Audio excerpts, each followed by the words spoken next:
борим се към президентството. На 2 октомври Бугарија повторно оди на избори, четврти за година и половина. Откако трите најголеми партии во Бугарија едно по друго му ги вратија мандатите за формирање на влада на бугарскиот претседател Румен Радев, тој денеска донесе одлука, утре на 2 август, да го распушти бугарското собрание и да ги закаже новите парламентарни избори за 2 месеци.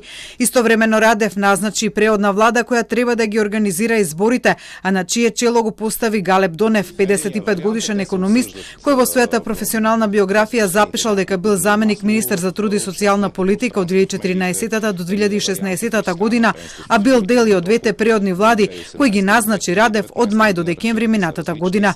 Дека Радев и овој пат ќе ги влече конците во новата преодна влада, како што беше случајот и со претходната техничка влада на Стефан Јанев, покажува и тоа што Радев, освен што за премиер постави проверен кадар, за технички министер за одбрана го постава својот генерален секретар Димитар Стојанов. Радев инаку влезе во отворен конфликт со поранешниот бугарски премиер Кирил Петков, токму околу прашањата поврзани со одбраната за испраќањето на воена помош за Украина. Радев остро се противеше на воена помош за Украина со објаснување дека тоа само ќе го продолжи конфликтот таму.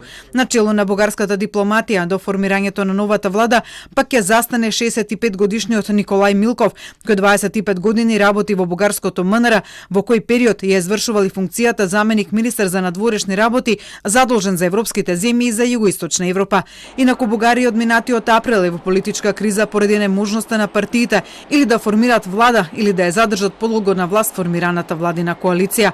По 2 неуспешни обиди во декември му успеа на Кирил Петков од новоформираната партија Продолжуваме со промените да создаде тенко мнозинство во собранието, кое траеше цели 6 месеци и заврши со изгласување на недоверба на владата на Петков. Тој освен со Радев по прашањето на воената помош за Украина влезе во отворен суdir со својот коалицијски партнер Има таков народ и Слави Трифунов, кој го обвини Петков за двојна политика кон Македонија, а Петков него возвратно за минирање на владината борба против корупцијата. Паѓањето на владата на Петков за Бугарија ќе значи повторно застој во функционирањето на институциите, особено во делот на носењето на клучни политики, што во услови на глобална економска и енергетска криза може негативно да се рефлектира врз економијата на земјата. Радев утре свечано ќе ги представи задачите и приоритетите на новата преодна влада на Бугарија.